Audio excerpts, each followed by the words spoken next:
ஒரு தேவனுடைய பிள்ளைய ஆண்டவர் நடத்துகிற பாதையே என்ன அப்படின்னா, நீங்கள் முதல்ல ஆரம்பிக்கும் போது நீங்க தனிமையா தான் ஆண்டவர் நிக்க வைக்கிறாரு. நம்ம வளர்ந்ததற்கு பிறகு நம்முடைய கூட்டங்கள் அதிகமாகும் போது, நம்முடைய செல்வ பெருக்கு அதிகமாகும் போது நம்மோடு நிறைய பேர் வந்து சேர்கிறார்கள். அவர்களுக்கு நாம் உதவி செய்கிறோம். ஆனால் ஒரு வெற்றியுள்ள தலைவனாய் தலைவியாய் நீங்கள் நிற்க வேண்டும் என்றால், நான் கூட்டத்தோட தான் ஆரம்பிப்பேன், நான் ஜனங்களோட தான் நான் ஆரம்பிப்பேன், நான் என் சொந்தக்காரங்களோட தான் ஆரம்பிப்பேன் அப்படின்னு நீங்க நினைச்சிட்டீங்க அப்படின்னா, நிச்சயமாகவே அந்த காரியத்துல உங்களால பெரிய வெற்றியை அடையவே முடியாது. அவர்கள் உங்களை அப்படி செய்யவும் விட மாட்டார்கள். நீங்கள் வளர்ந்ததற்கு பிறகு உங்களோட வந்து கூடுகிற கூட்டம் வேற, நீங்க வளர்றதுக்கு முன்னாடி வந்து கூடுற கூட்டம் வேற. நீங்க வளர்றதுக்கு முன்னாடி ஆட்களோட தான் இருக்கணும், நான் தனிமையில செய்ய மாட்டேன் அப்படின்னு சொன்னா, அந்த ஜனங்கள் உங்களை எப்படி வேணுமாலும் டைவர்ட் பண்றதுக்கு நிறைய வாய்ப்பு இருக்குது. ஆனா நீங்க வந்து ஆரம்பிக்கும் போது, நீங்கள் ஒரு காரியத்தை செய்யும் போது, நீங்க எப்பவும் எப்படிதான் இருக்கணும் அப்படின்னா, தனிமையிலே தான் ஆண்டவர் உங்களை பழக்கிறாருங்கிறதை நீங்கள் மறந்து விடவே கூடாது. இன்றைக்கு ஒருவேளை இந்த ஜெபத்தை கேட்கிற ஆண்டவருடைய பிள்ளையே, நீங்கள் தனிமையான பாதையில நடக்கலாம், உங்களோடு ஒருவரும் இல்லாமல் இருக்கலாம். உங்களுடைய தரிசனத்தை சுமக்க, உங்களுடைய சொப்பனத்தை சுமக்க, இல்லைஎன்றால் உங்களுடைய வேலையில உங்களுக்கு கை கொடுக்க, உங்களுக்கு உதவி செய்ய நான் நம்புறேன் ஆண்டவர் உங்களை தனியாக நிற்க வைக்க வேண்டும் என்று நினைக்கிறார். ஆண்டவர் உங்களை உயர்ந்த இடத்துல வைக்க வேண்டும் என்று நினைக்கிறார்.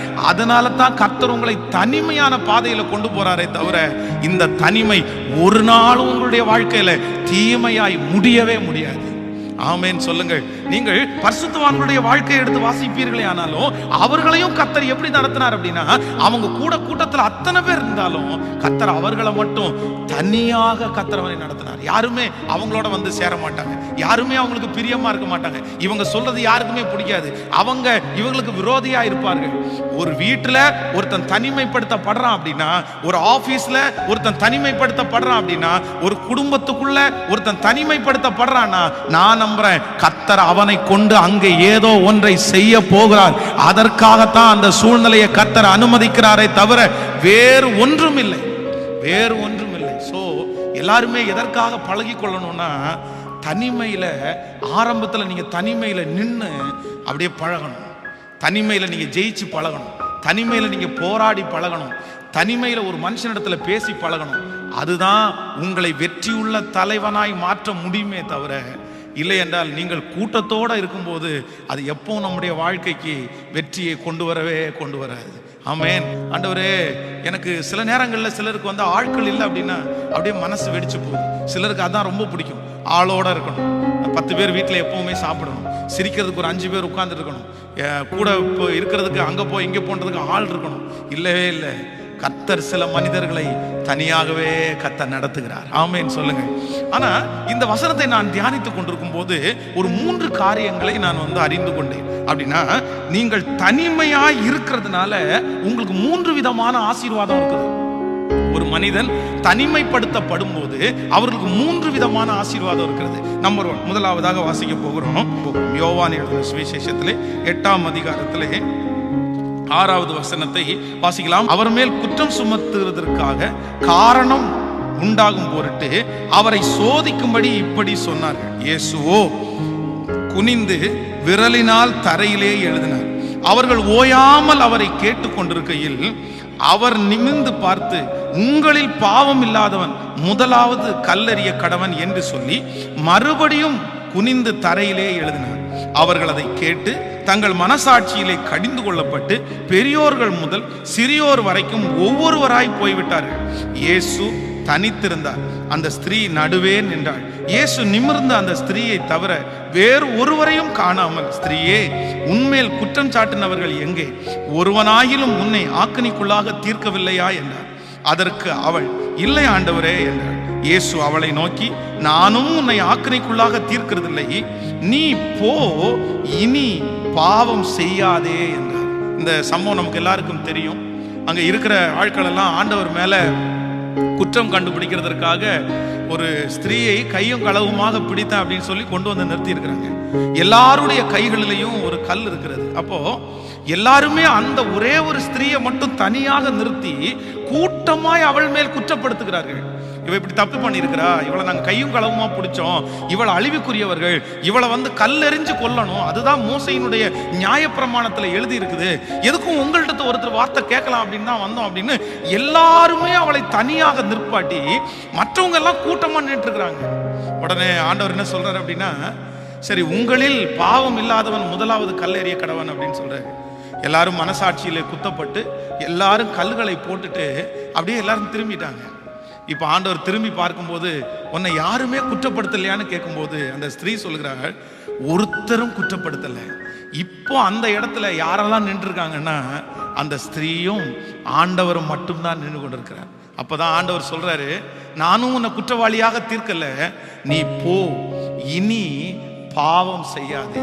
நன்றாய் நினைத்துக் கொள்ளுங்கள், நீங்கள் தனியாக நிற்கும் போது உங்களுக்கு கிடைக்கிற முதல் பிளஸிங் என்ன அப்படின்னா, உங்க கூட ஆண்டவர் நிற்பாரு. உங்க கூட ஆண்டவர் நிற்பாரு. நீங்க எப்பெல்லாம் தனியா நிக்கிறீங்களோ, எப்பெல்லாம் தனிமையிலே தள்ளப்படுகிறீர்களோ, உங்கள் சொந்தங்கள் வெறுத்து தள்ளுகிறார்களோ, உங்கள் வேலை ஸ்தலத்திலே வெறுத்து தள்ளப்படுகிறீர்களோ, உங்கள் குடும்பத்தில் இருக்கிறவர்கள் வெறுத்து தள்ளுகிறார்களோ, நான் தீர்க்க தரிசனமா சொல்றேன், நீங்க தனிமையை நிற்கும் போது நீங்க தனியாள் அல்ல, உங்க கூட கண்ணுக்கு தெரியாமல் ஆண்டவராகிய இயேசு கிறிஸ்து உங்களுக்கு துணையாய், உங்களுக்கு ஆதரவாய் உங்களோட இருக்கிறார் என்கிறதை நீங்கள் மறந்து விடவே கூடாது. தனியாக நிற்கும் போது கர்த்தர் நம்மோடு கூட இருக்கிறார். கர்த்தர் நம்மோடு கூட இருக்கிறார். நீ கடந்து போகிற இந்த சூழ்நிலையிலே நான் உன்னோடு கூட இருக்கிறேன். இந்த தேவையிலே நான் உன்னோடு கூட இருக்கிறேன். நீ தனிமையானவள் அல்ல, நீ தனிமையானவன் அல்ல. ஓ, உன்னை தனியாக விடுவதற்கு நான் அப்படி உனக்கு செய்ய மாட்டேன், உன்னோடு கூட இருப்பேன் என்று கர்த்தர் வாக்கு கொடுக்கிறார். ஹல்லேலூயா. எத்தனை பேர் ஆமோதிக்கிறீங்க? சோ முதல் ஆசீர்வாதம், நம்ம தனிமையா இருக்கும் போது ஆண்டவர் நம்ம கூட இருக்கிறார். ஆண்டவர் உங்க கூட இருக்கணும்னு விருப்பப்படுறீங்க அப்படின்னா நீங்க வந்து கொஞ்சமாவது சில காரியங்களை நீங்க என்ன பண்ண ஆரம்பிங்கன்னா, தனியா இருக்கிறதுக்கு நீங்க முயற்சி எடுங்க. அப்போதான் நீங்க மனிதர்களோட இருக்கும்போது அவர்கள் உதவி செய்வாங்க, இவங்க உதவி செய்வாங்க அப்படின்னு நினைச்சு அவர்களை டிபெண்ட் பண்ணும்போது சில நேரத்தில் ஆண்டவர் என்ன பண்றாரு அப்படின்னா தூர ஒதுங்கி தான் நிற்கிறார். அதான் நீங்கள் இன்றைக்கு கர்த்தர் உங்களுக்காக யுத்தம் பண்ணுவார், நீங்க சும்மா இருப்பீங்க, நீங்க அமைதியா இருங்க. சில காரியங்களை நம்ம வந்து ஆட்களை வச்செல்லாம் செய்யவே முடியாது, ஆட்களை வச்சு பண்ணவே முடியாது. நம்ம எப்படிதான் இருக்கணும் அப்படின்னா, நம்ம தனிமையாய் நிற்கும் போது தேவன் நமக்கு இரக்கம் பாராட்டுகிறவரா இருக்கிறார். 2 தீமோத்தேயு 4ஆம் அதிகாரத்திலே எடுத்துக்கொள்ளலாம். 4ஆம் அதிகாரம் 16வது வசனத்தை நம்ம வாசிக்கும் போது, 4ஆம் அதிகாரம் 16வது வசனத்தை சேர்ந்து வாசிக்கலாமா? 16வது, நான் முதல் விசை உத்தரவு சொல்லுகையில் ஒருவனும் என்னோடு இருக்கவில்லை, எல்லாரும் என்னை கைவிட்டார்கள், அந்த குற்றம் அவர்கள் மேல் சுமராதிருப்பதாக. கர்த்தரோ எனக்கு துணையாக நின்று என்னாலே பிரசங்கம் நிறைவேறுவதற்காகவும் புறஜாதியர்களுக்கெல்லாம் கேட்கிறதற்காகவும் என்னை பலப்படுத்தினார். சிங்கத்தின் வாயிலிருந்தும் நான் ரட்சிக்கப்பட்டேன். அப்போஸ்தலனாகிய பவுல் சொல்லும்போது சொல்கிறார், நான் முதல் விசை ராஜாவுக்கு முன்பாக உத்தரவு சொல்லுகையில் ஒருவனும் எனக்கு முன்பாக நிற்கல. யாருமே, இத்தனை பேர் இருந்த போதிலும் நான் தனிமையா தான் நின்னேன். ஆனா ஒன்று நான் நம்புறேன், கர்த்தரோ எனக்கு துணையாய் நின்றார். ஹல்லேலூயா. ஸோ அப்போ ஃபர்ஸ்ட் ஆசீர்வாதம், நீங்கள் தனிமையாய் நிற்கும் போது என் கூட யார் இருக்கிறான்றதை மறந்துடக்கூடாதுன்னா, கர்த்தர் என்னோடே இருக்கிறார், என் இயேசு என்னோடே இருக்கிறார். ஹல்லேலூயா. அந்த சிச்சுவேஷன் வரும்போதெல்லாம் நீங்க நினைங்க, அவங்களுக்கெல்லாம் எல்லாரும் இருக்காங்களே, எனக்கு மட்டும் ஏன் யாரும் இல்லை, எனக்கு மட்டும் ஏன் இல்லை, நீ நினைக்கவே நினைக்காதீங்க. அவங்களோட இருக்கிறது மனித பலம், அவர்களோட இருக்கிறவங்க வெறும் சொந்தக்காரங்க தான். ஆனா நம்மோட தனிமையில நிற்கிறது வானத்தையும் பூமியையும் படைத்த உன்னதமான தேவன், மகா பெரிய தேவன், அற்புதங்களை செய்கிற தேவன். அவர்களுக்கும் நம்முடைய ஆண்டவருக்கும் எம்மாத்திரம், நம்முடைய ஆண்டவர் எவ்வளவு பெரியவர். ஆமென். அப்பதான் பாடணும், நீர் என்னோடு இருக்கிறதுனால எனக்கு என்னாலும் வெற்றி, எனக்கு தோல்வி இல்லவே இல்லை. ஆமென். யாரும் நம்மோட கடைசி வரைக்கும் இருக்கவே முடியாது. யாரும் நம்மோட கடைசி வரைக்கும் இருக்க மாட்டாங்க. நம்மை பெத்த அம்மாவோ அப்பாவோ கடைசி வரைக்கும் வர மாட்டாங்க. இதை மனசுல ஃபிக்ஸ் பண்ணிட்டு நீங்க என்ன பண்ணணும் அப்படின்னா, ஆண்டவர் என் கூட கடைசி வரைக்கும் வருவார் என்கிற ஒரு பெரிய நம்பிக்கை நமக்கு மிக அவசியமான ஒன்று. அது மனிதன் நம்மளை விட்டு பிரிந்து போகும்போது கஷ்டம்தான். ஆனா நான் என்ன நம்புறேன் அப்படின்னா, கடைசி வரைக்கும் உங்களோட இருக்கிற இயேசு உங்களோடு கூட இருக்கிறார். நீங்க மனிதர்கள் உங்களை விட்டு போனதை குறித்து நீங்கள் ஒரு நாளும் கவலைப்படாதீங்க. நீங்க தனியா இல்ல, நீங்க தனியா இல்ல, நீங்க தனியா இல்ல. ஆண்டவர் உங்களை தனியா வைக்கல. நீங்க தனியா இந்த உலகத்துல நடமாடல, உங்களுக்கே தெரியாம ஆண்டவர் உங்களோட கண்டிப்பா இருக்கிறார். அதனாலதான் நீங்க ஜீவனோட இருக்கிறீங்க. கர்த்தர் உங்களை கொண்டு நிறைய பேரை சாட்சியாய் நிறுத்த போறார். நிறைய பேருக்கு சாட்சி சொல்றதற்காக தான் ஆண்டவர் உங்களை வச்சிருக்கிறார். அதனால எல்லாரும் இருக்கணும், எல்லாரும் இருக்கணும், எல்லாரும் இருக்கணும். ஆரம்பத்துல எல்லாரும் இருக்கணும். நோ நோ நோ, சில இடங்கள்ல நீங்க மட்டும்தான் நிக்கணும். அப்பதான் ஆண்டவர் உங்களுக்கு அழகா உங்களை நடத்த முடியும். ஆமென் சொல்லுங்க. நம்பர் 2, இரண்டாவதாக, நீங்கள் தனியாக நிற்கிறதுனால உண்டாகிற இரண்டாவது ஆசீர்வாதம், அதை கூட நம்ம வாசிக்க போறோம். ஆதியாகமம் 30வது அதிகாரத்திலே 27வது வசனத்திலிருந்து நம்ம வாசிக்கலாமா? அப்பொழுது லாபான், உன் கண்களில் எனக்கு தயவு கிடைத்ததேயானால் நீ இரு, உன் நிமித்தம் கர்த்தர் என்னை ஆசீர்வதித்தார் என்று குறிப்பினால் அறிந்தேன். உன் சம்பளம் இன்னதென்று எனக்கு சொல், நான் அதை தருவேன் என்றான். அதற்கு அவன், நான் உம்மை சேவித்த விதமும் உம்முடைய மந்தை என்னிடத்தில் இருந்த விதமும் அறிந்திருக்கிறீர். நான் வரும் முன்னே உமக்கு இருந்தது கொஞ்சம், நான் வந்த பின் கர்த்தர் உம்மை ஆசீர்வதித்ததினால் அது மிகவும் பெரிதாயிருக்கிறது. இனி நான் என் குடும்பத்திற்கு சம்பாத்தியம் பண்ணுவது எப்போது என்றான். அதற்கு அவன், நான் உனக்கு என்ன தர வேண்டும் என்றான். யாக்கோபு, நீர் எனக்கு ஒன்றும் தர வேண்டியதில்லை, நீ சொல்லுகிறபடி நீர் எனக்கு செய்தால் உம்முடைய மந்தையை திரும்பி காப்பேன். ஆமென் சொல்லுங்கள். இதுவரையிலையும் இந்த யாக்கோபு தன்னுடைய மாமனாகிய லாபானுடைய வீட்டிலேயே அடைக்கலமா இருக்கிறேன். இவன் தனியா இருக்க முடியாதனால அந்த குடும்பத்தோட இருந்து அந்த திருமணத்தை எல்லாம் பண்ணி, இப்போ அவனுக்குள்ளே ஒரு எண்ணம் வருது, இல்ல இல்ல இல்ல இல்ல கண்டிப்பா நம்ம இந்த மாதிரி இது கூடத்தோட இருக்கிறது எப்பவும் செட் ஆகாது. அதான் லாபான் சொல்லுகிறான், நீ வந்ததுக்கு பிறகு எனக்கு ஒரு பெரிய ஆசீர்வாதம் வந்துச்சு அப்படின்றத குறிப்பினால் அறிந்தேன். நான் கணக்கெழி வச்சிருக்காங்கப்பா, அந்த கணக்கை எடுத்து பார்த்தேன். நீ வர்றதுக்கு முன்னாடி எனக்கு இருந்த வருமானத்துக்கும் நீ வந்ததுக்கு அப்புறம் எனக்கு இருந்த வருமானத்திற்கும் ஐயோ நிறைய வித்தியாசம் இருக்குது. அப்பதான் சொல்றான், யாக்கோபு சொல்றான், இல்ல கர்த்தர் என் கூட இருந்து என்னை ஆசீர்வதிச்சார், நான் நிறைய உங்களுக்கு சம்பாரிச்சு கொடுத்தேன். ஆனா இன்னைக்கு நீ என்ன தனிமையா இருக்க வச்சிரு, அதனால நான் கண்டிப்பா எனக்காக என் குடும்பத்திற்காக தனியா நின்று சம்பாதிக்கணும்ன்ற ஒரு முடிவுக்கு வந்துட்டேன். அதற்கு பிறகு உனக்கு என்ன வேணும் கேளுப்பா, எனக்கு ஒன்றும் தர வேண்டாம், இனி நான் செய்யறதுக்கு எனக்கு சம்பளம் கொடுத்தா போதும்னு சம்பளம் பேசி அதன் மூலமாய் யாக்கோபு ஒரு பெரிய திரளான ஐஸ்வர்யம் உள்ளவனானார். வேதம் சொல்லுது, அவனுக்கு ஆடுகள், மாடுகள், வேலைக்காரர்கள், வேலைக்காரிகள் எல்லாம் பெருகின. இப்போ தன்னுடைய மாமனார் வீட்டை விட்டு வெளியே வருகிறார். மாமனார் இவரை தேடி வரார். தேடி வரும்போது வேதம் சொல்லுது, அந்த மாமனாருக்கு முன்பாக யாக்கோபு தலை குனிந்தல்ல, தலை நிமிர்ந்து நின்றார். ஏன் அப்படின்னா, நான் உங்களுக்கு கொடுக்க வேண்டியது ஒன்றும் இல்லை, நீங்க எனக்கு தர வேண்டியது ஒன்றும் இல்லை, உங்களுடைய பொருள் எதையுமே நான் எடுத்துக்கொள்ளவில்லை, உங்களுடைய பொருள் எது இருந்தாலும் நீங்க அழகா எடுத்துக்கொண்டு போங்க அப்படின்னு அவன் சொல்லிட்டான். அப்போ நன்றாய் நினைத்துக் கொள்ளுங்கள், நீங்கள் தனியாக நிற்பீர்களே ஆனால் எந்த மனுஷனிடத்திலையும் நம்ம வருத்தம் வைக்க வேண்டிய அவசியமே இல்லை. யாருமே நம்மளை என்ன பண்ண மாட்டாங்கன்னா காயப்படுத்தவே மாட்டார்கள். நீங்கள் எப்பொழுது மனிதர்களோட நிற்கணும் அப்படின்னு நினைக்கிறீங்களோ, சில நேரங்களில் எந்த மனிதர்களோட நம்ம நிற்கிறோமோ அந்த மனிதர்கள் நம்மை அதிகமாய் காயப்படுத்துவார்கள். ஆனா நீங்க தனியா நின்னீங்கன்னு வைங்களேன், உங்களை யாரும் காயப்படுத்தவே முடியாது, உங்களை யாரும் வருத்தப்படுத்தவே முடியாது. இன்னைக்கு சிலர் ரொம்ப காயப்பட்டிருக்கிறதுக்கு காரணம் என்ன அப்படின்னா, தெரியாதவர்களால் அல்ல, தூரத்தில் இருக்கிறவர்களால் அல்ல, மூணாவது நபர்களால் அல்ல, யார் நம்ம கூட நின்னாங்களோ, யார் நமக்கு தோள் கொடுத்தாங்களோ, யார் நம்மளை தூக்கி விடணும்னு நினைச்சாங்களோ அவங்களால தாங்க நமக்கு ரொம்ப மன வருத்தம், அவங்களால தாங்க நமக்கு ரொம்ப கஷ்டம். அதனால சில நேரங்கள்ல ஆண்டவர் உங்களை தனிமையா இந்த பாதையில ஓடுப்பா, உனக்கு யாரும் வேண்டாம் அப்படின்ற காரியத்தை உங்களுக்கு செய்யும் போது நீங்க மனசார அதை ஏற்றுக்கொள்ளணும். ஏன் அப்படின்னா, நான் தனியா நிற்கும் போதுதான் நிறைய மனிதர்கள் என்னை வருத்தப்படுத்தவே முடியாது. ஆமேன்னு சொல்லுங்கள். எத்தனை பேர் விசுவாசிக்கிறீங்க? இல்லை அப்படின்னா சில நேரங்களில் அவங்க ரொம்ப ஈஸியாக நம்மளை என்ன பண்ணிடுவாங்கன்னா வருத்தப்படுத்திட்டு போயிட்டே இருப்பாங்க. அவர்களாலே நமக்கு மிகப்பெரிய பயம் உண்டாகும். சவுல் ராஜா அவனுடைய வாழ்க்கையிலே தன்னை சுற்றி இருந்த ஜனங்கள் எல்லாம் தன்னை சுற்றி இருக்கிற ஜனங்கள் போகிறதை பார்த்த உடனே அவன் பயங்கரமா சோர்ந்து போயிட்டான் பாருங்களேன்.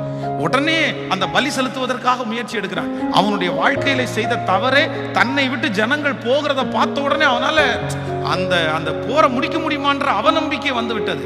அப்போ நம்மை விட்டு சில மனிதர்கள் கடந்து போகும்போது நமக்கு அவநம்பிக்கை வந்துடும், நம்ம சோர்ந்து போயிடுவோம், நம்ம அந்த காரியத்தை மேற்கொண்டு செய்யவே முடியாது. அதற்காக தான் நான் என்ன சொல்றேன் அப்படின்னா, எதுவா இருந்தாலும் கர்த்தர் சமூகத்துல நீங்க தனியா செய்யுங்க, அது உங்களுக்கு மிகப்பெரிய வெற்றியா இருக்கும். யாரும் நம்மளை விழத்தள்ளவும் முடியாது, யாரும் நம்மளை சோர்ந்து போக பண்ணவும் முடியாது. இல்ல அப்படின்னா அவங்க நம்மளை விட்டு போன உடனே நமக்கு என்ன வரும் அப்படின்னா ஒரு பெரிய சோர்வு வரும். ஐயோ இவங்க இல்லைன்னா நம்மளால பண்ண முடியாதோ, இவங்க இல்லைன்னா நம்ம செய்ய மாட்டோமோ, இவங்க இருந்தாங்களே இப்ப இல்லையே, நம்ம ஏன் அதுக்கு பண்ணணும்? நீங்க நில்லுங்க, உங்க பட்சத்துல நிற்கிற ஆண்டவர் வெற்றியாய் நடத்த வல்லவராய் இருக்கிறார். ஹல்லேலூயா. சோ நீங்க தனியாக நிற்கிறதுனாலே கிடைக்கிற இரண்டாவது ஆசீர்வாதம் என்ன அப்படின்னா, நான் யாரு போனாலும் யாரு வந்தாலும் நான் கவலைப்பட போறதே இல்லை, நான் சோர்ந்து போகவே மாட்டேன். என்னை யாருமே என்ன பண்ண முடியாதுன்னா சோர்ந்து போக பண்ண முடியவே முடியாது. என் கூட நீர் இரு ஆண்டவரே, நீர் என் கூட இருந்தா என்னை ஏன் வருத்தப்படுத்துறாங்க, என்னை ஏன் கஷ்டப்படுத்துறாங்க, என் மனசை ஏன் உடைக்கிறாங்க? இல்லை, ஆள் வேணும் ஆள் வேணும் ஆள் வேணும், ஜனங்கள் இருக்கணும்னு நினைக்கிற எல்லாருக்கும் இந்த செய்தி கண்டிப்பாக பொருந்தும். நீங்கள் தனியாக நின்றாதான் அவர்கள் உங்களை வருத்தப்படுத்த முடியாது. ஆமென் சொல்லுங்க. நம்பர் 3, மூன்றாவதாக ஒரு காரியத்தை நம்ம ஜெபித்து முடிக்க போறோம். ஆதியாகமம் 13ஆம் அதிகாரத்திலே 14வது வசனத்தை வாசிக்கலாமா? 13ஆம் அதிகாரம் 14வது வசனத்திலிருந்து வாசிக்கலாம். சோதோமின் ஜனங்கள் பொல்லாதவர்களும் கர்த்தருக்கு முன்பாக மகா பாவிகளுமாய் இருந்தார்கள். ரோத்து ஆபிரகாமை விட்டு பிரிந்து கர்த்தர் ஆபிரகாமை நோக்கி, உன் கண்களை ஏறெடுத்து நீ இருக்கிற இடத்திலிருந்து வடக்கையும் தெற்கையும் கிழக்கையும் மேற்கையும் நோக்கிப்பார். நீ பார்க்கிற இந்த பூமி முழுவதையும் நான் உனக்கும் உன் சந்ததிக்கும் என்றென்றைக்கும் இருக்கும்படி கொடுத்து உன் சந்ததியை பூமியின் தூளை போல பெருக பண்ணுவேன். ஒருவன் பூமியின் தூளை எண்ண கூடுமானால் நான் உன் சன்னதியையும் எண்ணப்படும். நீ எழுந்து தேசத்தின் நீளமும் அகலமும் எம்மட்டோ அம்மட்டும் நடந்து திரி, உனக்கு அதை தருவேன் என்றான். அல்லேலூயா. கையை உயர்த்தி ஒரு ஹல்லேலூயா சொல்லுங்க. இந்த சம்பவம் என்ன அப்படின்னா, ஆபிரகாமும் லோத்தும் இப்ப இருக்கிறாங்க.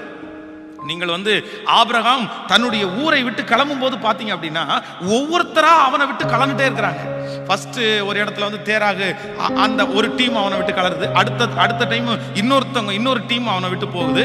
இப்ப கடைசி வரைக்கும் அவனோட பிரயாணம் பண்றது யார் அப்படின்னா இந்த லோத்து தான் பிரயாணம் பண்றான். அப்போ ஆபிரகாம் என்ன நினைச்சிருப்போம் அப்படின்னா, சரி இடையில வந்தவங்க நிறைய பேர் நம்மளை விட்டுட்டு போயிட்டாங்க, ஆனா இந்த லோத்து நம்மளை விட்டு கண்டிப்பா போக மாட்டான், அதனால அவனுக்கு நிறைய ஃப்ரீனஸ் எல்லாம் கொடுத்து வச்சிருந்தான். இப்ப திடீர்னு பார்த்தா லோத்துக்கும் ஆபிரகாமுக்கும் எந்த பிரச்சனையும் இல்லை, ஆனா லோத்துனுடைய மந்தை மேய்ப்பருக்கும் ஆபிரகாமுடைய மந்தை மேய்ப்பருக்கும் பயங்கரமான வாக்குவாதம் இப்ப பிரிகிற சூழ்நிலையில போயிட்டாங்க. இதுவரையிலும் பிரியாம இருக்கிறது இவர் ஒருத்தர் தான், இப்ப அவனும் பிரிஞ்சிட்டான், இப்ப அவன் போயிடறான். போனா அது வரைக்குமே ஆண்டவர் இப்படிப்பட்ட வாக்கு தத்தத்தை ஆபிரகாம்கிட்ட சொல்லவே இல்லை. ஆனா எப்போ ஆபிரகாமை விட்டு லோத்து பிரிந்து போறானோ அப்பவே கர்த்தர் என்ன சொல்றாரு அப்படின்னா, நீ இந்த பூமியில எவ்வளவு தூரம் நடக்க முடியுமோ அவ்வளவு தூரம் நடந்து திரி, அதை நான் உனக்கும் உன் சந்ததிக்கும் நான் தருவேன்னு கர்த்தர் வாக்கு கொடுத்தார். இவன் லோத்து போகிற வரைக்கும் அந்த வாக்குத்தத்தம் வரவே இல்லை. நன்றாய் கவனித்துக் கொள்ளுங்க. நீங்க சிலர் நம்மளை விட்டு கலர்றதை பற்றி கவலைப்படக்கூடாது.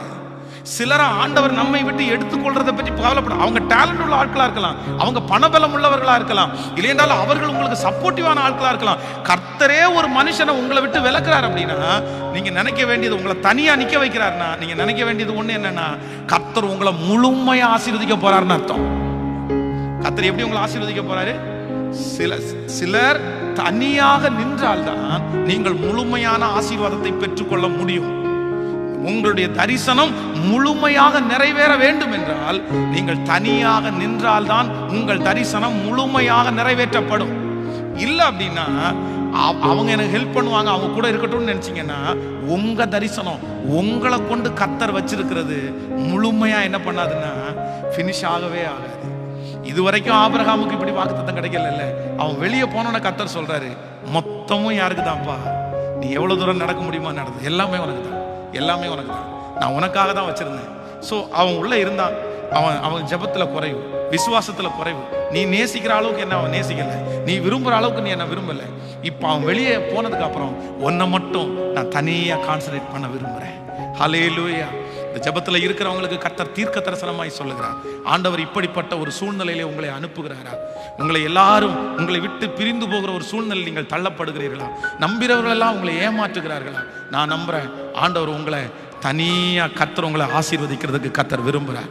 உங்களுக்குரியதை கர்த்தர் கொடுக்கிறதுக்காய் கர்த்தர் விரும்புகிறார். உங்களுக்குரிய முழுமையான ஆசீர்வாதத்தை நீங்கள் பெற்றுக்கொள்ள போகிறீர்கள். எத்தனை பேர் ஆமோதிக்கிறீங்க? உங்க ஆசீர்வாதத்தை அவங்க பிச்சு பிச்சு எடுக்கிறதுனால, அவங்க தூரத்துல கொண்டு போறதுனால ஆண்டவரால உங்களால முழுமையா ஆசீர்வதிக்கவே முடியல. அதனால நான் இந்த செய்தியை கொடுக்கறதுனால அவசரப்பட்டு உடனே சுற்றி இருக்கிறவங்களை எல்லாம் கலட்டி விட்டுட்டு நீங்க வந்துருங்க அப்படின்னு சொல்லல. நீங்க யாரையுமே கலட்டி விட வேண்டாம். உங்களை விட்டு யாருமே போக வேண்டாம். கர்த்தருக்கு பிரியமில்லாதவர்கள் உங்களோட இருப்பார்களே, ஆனால் நீங்க ஜெபம் மட்டும் பண்ணுங்க. அவங்க உங்களோட இருக்க முடியாது. அவங்க உங்களோட இருக்கவும் மாட்டாங்க. ஆமோதிக்கிறீங்களா இல்லையா? அவங்களே அவங்க உங்களை விட்டுட்டு சமாதானமா அவங்க வெளியே போயிடுவாங்க. நீங்க ஜெபம் மட்டும் பண்ணா போதும். சோ அப்படி உங்களை விட்டு போறவங்களுக்காக நீங்க என்ன படக்கூடாது அப்படின்னா, வருத்தம் மட்டும் படக்கூடாது. வருத்தம் மட்டும். எல்லாரும் மாறுவார்கள். மாறுவார்களா? சத்தமா சொல்லுங்க. எல்லாரும் மாறுவார்களா? எல்லாரும் கைவிடுவார்களா?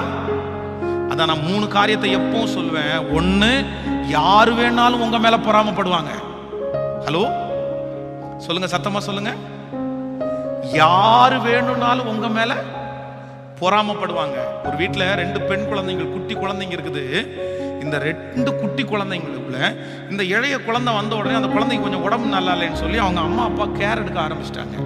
இந்த மூத்த பாப்பா வந்து 2 குழந்தைங்க சின்ன குழந்தைங்க தான் கேர் எடுக்க ஆரம்பிச்ச உடனே இந்த குழந்தை தொட்டில படுத்து கிடக்கும் போது கையை பிடிச்சி இழுத்து அது கீழே தள்ளி போடும்.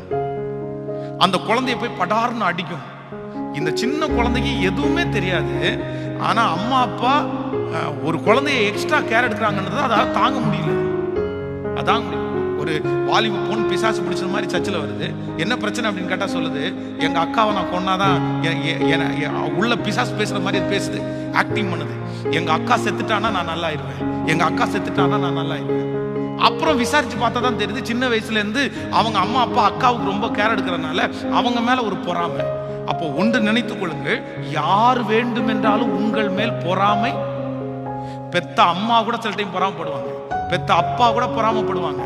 யார் வேண்டும் என்றாலும் பொறாமப்படுவார்கள். நம்பர் 2, யார் வேண்டும் என்றாலும் மாறுவார்கள். யார் வேண்டும் என்றாலும் மாறுவார்கள். அழுத்தி சொல்றேன், யார் வேணாலும் நீங்க மலையை போல நம்பி இருக்கிறவங்க கூட மாறுவாங்க. நம்பர் 3, யார் வேண்டும் என்றாலும் கைவிடுவார்கள். இந்த 3ஐயும் ஒரு ஆண்டவருடைய பிள்ளை மறக்கவே கூடாது சாகிற வரைக்கும். ஒண்ணு, யார் வேணாலும் என் மேல பொறாமப்பட முடியும். நம்பர் 2, யார் வேணாலும் என்ன மறந்துடுவாங்க.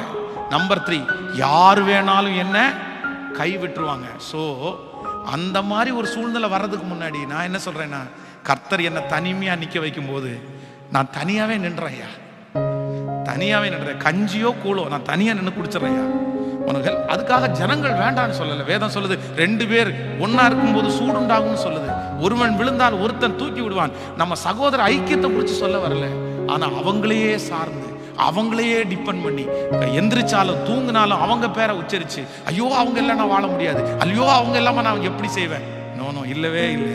கர்த்தர் இல்லாம தான் நம்மளால வாழ முடியாது. ஆமென் சொல்லுங்க. ஒரு முழுமையான ஆசீர்வாதத்தை பெற்றுக்கொள்ளணுமா? கர்த்தர் உங்களுக்குரியதை அப்படியே ஃபுல் பண்ணி உங்களுக்கு தரணுமா? உங்களை எப்படிதான் நிக்க வைப்பாருன்னா, தனியா தான் நிக்க வைப்பாரு. ஆமோதிக்கிறீர்கள்? தனியா நிற்கிற ஒரு மனிதன் தான் முழுமையான ஆசீர்வாதத்தை பெற்றுக்கொள்ள முடியும். இந்த நெகேமியாவை குறித்து வேதம் சொல்லுது, அலங்கத்தை கட்ட ஆரம்பிக்கும் போது ஃபர்ஸ்ட் விஷன் என்ன அப்படின்னா, தனக்குள்ளே அவன் ரெடி ஆயிட்டான், அவன் பர்ஃபெக்ட் ஆயிட்டான். அவனுக்குள்ள ஒரு ப்ளூ பிரிண்ட் வந்துருச்சு. அவனுக்குள்ள அந்த ப்ளூ பிரிண்ட் வந்ததுக்கு பிறகுதான் அதை மற்றவங்களுக்கு அவன் ஷேர் பண்றான். அது வரைக்கும் அவன் அந்த தரிசனத்துல யார் தான் நிக்கிறான்னா, அவன் மட்டும்தான் நிக்கிறான். ஆனா உங்களுக்கே வெளிச்சம் இல்லை, உங்களுக்கே ஒரு ஐடியா இல்லை, நீங்களே ஸ்ட்ராங் ஆகல. 10 பேரை கூப்பிட்டு வச்சு என்ன பண்ண போறீங்க? என்ன செய்ய போறீங்க? அந்த காரியம் வெற்றியா முடியாது. முதல்ல உங்க தரிசனத்துல யார் நிக்கணும்? சத்தமா சொல்லுங்க. நீங்க நிக்கணும். நீங்க ஸ்ட்ராங் ஆகணும். ஊழியத்துல கர்த்தர் எனக்கு கற்றுக் கொடுத்த பாடமே அதான். நீ ஊழியம் செய்யறதுக்கு லாயக்குள்ளவனா மாறணும் அப்படின்னா ஃபர்ஸ்ட் நீ தனியா நில்லு. நீ நின்னு, நீ தரிசனத்தை சுமந்து, நீ நல்லா கஷ்டப்பட்டு என்ன பண்ற, என்ன செய்யற, உன்னை எப்படி நடத்துற எல்லாத்தையும் புரிஞ்சுக்கோ. அதுக்கு அப்புறம் உன் கூட லட்சங்களை ஆயிரங்களை கொண்டு வந்து சேர்ப்பேன். இன்னைக்கு கர்த்தர் அப்படிதான் எனக்கு செஞ்சுட்டு இருக்குது. கிட்டத்தட்ட ஒரு 7 ஆண்டுகள் என்னை தனியவே நிக்க வச்சார்.